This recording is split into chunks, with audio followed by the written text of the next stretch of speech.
নিজের বিয়ে করা বউকে স্পর্শ করার অপরাধে যেদিন বাসর ঘরে চরম অপমান সহ্য করতে হয়েছিল সেই দিনও আমি চুপ করেছিলাম। অনেক ভালোবাসা নিয়ে যখন মেয়েটার হাতে হাত রেখেছিলাম তখন মেয়েটা তার হাত সরিয়ে নিয়ে বলেছিল, আপনাদের মতো ছেলেদের লজ্জা বলতে কিছুই নেই। মেয়ে দেখলে নিজেকে আর ঠিক রাখতে পারেন না। ভালোভাবে যে মেয়েটাকে চেনেন না জানেন না সেই মেয়েটার অনুমতি না নিয়ে তার হাতে হাত রেখে ফেললেন, তাকে ভোগ করার জন্য উঠে পড়ে লাগলেন। আচ্ছা বলেন তো, বিয়ের আগে আপনার সাথে কি তেমন কোনো পরিচয় হয়েছিল আমার, যে পরিচয়ে আপনি লজ্জা শরমের মাথাকে আমার হাতে হাত রেখেছেন? আপনি আমাদের অনেক বড় উপকার করেছেন, সেটা আমরা কোনোদিনও ভুলবো না। কিন্তু তাই বলে বাবা যখন বলল আমার কথা, তখনই আপনি বিয়ে করতে রাজি হয়ে গেলেন। একটাবারও আমার কথা ভাবলেন না, আমার আপনাকে পছন্দ হবে কিনা এটা একবারও চিন্তা করলেন না। আপনি আমাকে ভুলেও স্পর্শ করার চেষ্টা করবেন না। আমি আপনাকে কোনোদিনও নিজের স্বামী হিসাবে মেনে নিব না। আপনি আমার জীবনটা তছনছ করে দিয়েছেন, নষ্ট করে দিয়েছেন আমার জীবনটা। কথাগুলো যখন নাদিয়া বলেছিল তখন আমি নীরবে অনেকক্ষণ তার দিকে তাকিয়েছিলাম অপরাধীর মতো। তারপর বাহিরে গিয়ে অঝর ধারায় চোখের পানি ফেললাম। কিছুদিন পরে নাদিয়ার এক চাচাতো বোনের বিয়েতে যাই। সেখানে পরিবারের সবার সাথে একসাথে বসে কথা বলছিলাম। নাদিয়া আমার একটা কথায় রাগ করে ফেলে আর সেইখান থেকে চলে আসতে চাই। সবার অনুরোধে আমি পিছন থেকে নাদিয়াকে আটকানোর জন্য তার হাতটা ধরে ফেলি। আমি ভেবেছিলাম বিয়ে বাড়িতে এত মানুষের সামনে আমাকে হয়তো কিছু বলতে পারবে না, হয়তো পরে বলবে, তাই আমি তাকে আটকানোর জন্য তার হাতটা ধরলাম। কিন্তু আমার ধারণা বলছিল আমি যখন পিছন থেকে নাদিয়ার হাতটা ধরলাম তার 1 সেকেন্ড পরে নাদিয়া আমার গালে একটা থাপ্পড় মারলো। সেই দিন আমি সত্যি বোবা হয়ে গিয়েছিলাম। কি বলবো কিছুই বুঝতে পারছিলাম না। বিয়ে বাড়ির সবাই নাদিয়ার ব্যবহারে অনেকটা অবাক হলেও আমি হইনি, কারণ ভুলটা আমারই ছিল। তার অনুমতি ছাড়া তাকে স্পর্শ করেছি, এর শাস্তি আমি পেয়েছি। লজ্জা ঘৃণায় চুপ করে সেইখান থেকে চলে আসি। আমি ফুটপাত দিয়ে উদ্দেশ্যহীনভাবে হাঁটতে থাকি আর নিজের অতীতটাকে ভাবতে থাকি। আমার জীবনে দুঃখের তুলনায় সুখের পরিমাণ খুবই নগণ্য। 10 বছর বয়সে যখন আমার মা মারা যান সেই দিন আমার জীবন থেকে সুখ নামক জিনিসটা চিরতরে হারিয়ে যায়। নাদিয়াকে পেয়ে ভেবেছিলাম হয়তো আমার জীবনের দুঃখের অধ্যায় সব শেষ হয়েছে, হারিয়ে যাওয়া সুখগুলো আবারও ফিরে এসেছে আমার জীবনে। কিন্তু আমার চিন্তাধারাগুলো ভুল প্রমাণ করে দিল নাদিয়া। সুখ ফিরে আসেনি, বরং দুঃখগুলো সমুদ্রের জলোচ্ছ্বাসের মতো হানা দিয়েছে। মা মারা যাওয়ার পর দিনেই বাবা আরেকটা নতুন করে বিয়ে করে আনেন। প্রথম নতুন মা পেয়ে আমি অনেক খুশি হয়েছিলাম, কিন্তু কিছুদিন পর খুশিটা আর থাকলো না। আমি বুঝতে পারলাম আমার নতুন মা কারোর সাথে সবসময় কথা বলেন। একদিন সাহস করে বাবাকে কথাগুলো বললাম। সেদিন বাবা কিছু বলেনি, শুধু বলেছিল এসব নিয়ে চিন্তা করো না, তুমি তোমার পড়াশোনায় মনোযোগ দাও।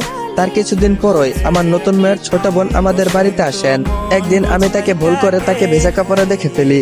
তখন আমার বয়স ছিল 13 বছর। তখনই আমি তার কাছে আবারও ক্ষমা চাই, কারণ সে আমার থেকে বয়সে 6 বছরের বড় ছিল।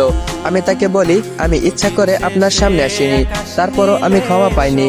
2 দিন পর যখন বাবা বাসায় আসলেন তখন মা কাঁদতে কাঁদতে বলেছিল, তোমার ছেলে লুকিয়ে লুকিয়ে আমার বোনকে গোসল করা অবস্থায় দেখেছে, আজকে আবার ভেজা কাপড়ে দেখেছে। আমি যদি আজকে ওর নিজের মা হতাম তাহলে কি আমার বোনের সাথে এইসব নোংরামি কাজটা করতে পারতো? বলো, তুমি বলো। বাবা মায়ের চোখের পানি বিশ্বাস করেছিল কিনা জানি না, আমাকে শুধু বলেছিল এসব কি তুই করেছিস নাকি? আমি শুধু বলেছিলাম ভুল করে ভেজা কাপড়ে দেখে ফেলেছি। তবে আর কিছু বলতে পারলাম না। কিছু বলার আগেই বাবা আমাকে লাঠি দিয়ে পেটাতে পেটাতে বাসা থেকে বের করে দিয়েছিল। আমি মায়ের বোনকে গোসল করা অবস্থায় দেখিনি, এইটুকু বলার সুযোগ আমাকে দিয়েছিল না। সেদিন মায়ের পা ধরে কান্না করতে করতে বলেছিলাম আমাকে বাসা থেকে বের করে দাও, কোনো সমস্যা নেই, আমি খুশি মনেই চলে যাব, কিন্তু এরকম একটা খারাপ অপবাদ আমাকে দিও না। কেউ আমার কথা সেদিন বিশ্বাস করেনি। খালি হাতে বাসা থেকে সেদিন বের হয়ে এসেছিলাম। 13 বছর বয়স থেকে আমার জীবন যুদ্ধ শুরু হয়। মামাদের বাড়িতে 1 বছরের মতো ছিলাম। সেই দিনও বেশি দিন টিকতে পারিনি সেখানে।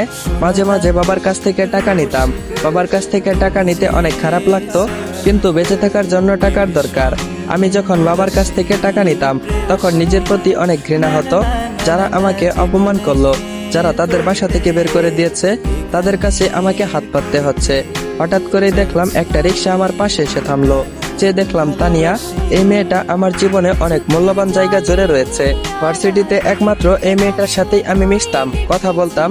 আমার সাথে কেউ মিশতে চাইতো না, কারণ আমার টাকা ছিল না, আমি তেমন স্মার্ট ছিলাম না, ছাত্র হিসেবেও তেমন ভালো ছিলাম না, সবসময় একা একাই থাকতাম। কিন্তু আমার একাকিত্বটাকে কিছুটা হলেও দূর করেছিল এই তানিয়া নামের মেয়েটা। তানিয়া বলল, হৃদয় তুমি এখানে কি করছো? রিক্সায় উঠে এসো। আর হ্যাঁ, সরি তোমার বিয়েতে আসতে পারি নাই। আমি বললাম ইটস ওকে। তানিয়া বলল, তা তোমার বউ কোথায়? আমি বললাম বাসায়। তানিয়া বলল, তোমার বউকে বলো ভালো করে রান্না বান্না করতে। আর বলো তোমার আরেকটা বউ আসছে। তানিয়ার কথা শুনে ভয় পেয়ে গেলাম, কি বলবো কিছুই বুঝতে পারছি না। তাকে নাও বলতে পারবো না, আবার বাসায় নিয়ে যেতে পারবো না। কিছুক্ষণ পর তানিয়া নিজেই বলল, আজ না অন্য একদিন আমার স্বামীকে নিয়ে তোমার বাসায় গিয়ে তোমার বউকে দেখে আসবো। আজ তুমি আমার বাসায় যাবে। তখনই একটা প্রশান্তির নিঃশ্বাস নিলাম, কারণ আমি ভেবেছিলাম তানিয়া হয়তো আমার বাসায় যাবে। তানিয়ার বাসায় গিয়ে কেন জানি খুব খারাপ লাগলো। তবে তানিয়া আর তানিয়ার হাজবেন্ডকে দেখে অনেকটাই ভালো লাগলো, কারণ তারা আমার সামনেই দুজন দুজনের হাত ধরে বসেছিল। এটাই হয়তো স্বামী স্ত্রীর ভালোবাসা। আফসোস নাদিয়া যদি একটু মায়া করে কখনো 1 সেকেন্ডের জন্য আমার হাতটা ধরতো, তাহলে হয়তো আমার জীবনের সমস্ত বেদনা আমি বলে যেতাম। আজ নাদিয়ার জন্মদিনে সে আমার কোনো বন্ধুকে দাওয়াত দেয়নি। সে হয়তো আরো খুশি হতো যদি আমি জন্মদিনে না থাকতাম, কিন্তু সবার দিকে তাকিয়ে থাকতে হয়েছে আমার। এমন তো হতে পারতো নাদিয়া আমাকে তার পাশে নিয়ে কেক কাটতো, আমি তার হাতে হাত রেখে কেক কাটতাম। প্রথম আমাকে খাইয়ে দিত, তারপর আমি দুষ্টমি করে তার নরম গালে কিছুটা ছুঁয়ে দিতাম। কিন্তু এরকমটা হলো না। নাদিয়া তার বান্ধবীদের সাথে কেক কাটছে, সে আমাকে তার পাশে ডাকেনি, আমিও ইচ্ছে করে যাইনি। হঠাৎ করে শুনতে পেলাম নাদিয়া কিছু বলছে, পৃথিবীর সব পুরুষই এক, যখন তার বউয়ের ভালোবাসা না পায় তখন তারা অন্য মেয়ের কাছে ভালোবাসা খোঁজে। কোনো পুরুষ তো আবার বউয়ের সাথে বিছানায় শুতে না পেয়ে বাহিরের মেয়েদের সাথে রিকশায় চিপাচিপি করে ঘুরে বেড়ায়, আবার তার সাথে বাসায়ও যায়। আমি যখন বুঝতে পারলাম কথাগুলো নাদিয়া আমাকে উদ্দেশ্য করে বলেছে, তখন আর নিজেকে ঠিক রাখতে পারলাম না। সবার সামনে নাদিয়ার নরম গালে একটা কষে থাপ্পড় মারলাম, জ্বর খেয়ে সে মাটিতে পড়ে যায়। তোমার মন মানসিকতা যে এতটা নিচু আমি জানতাম না। না জেনে একটা মেয়ের সম্পর্কে এত বাজে কথা বলতে পারলে। আসলে তোমার ভেতরটা একদম পচে গেছে।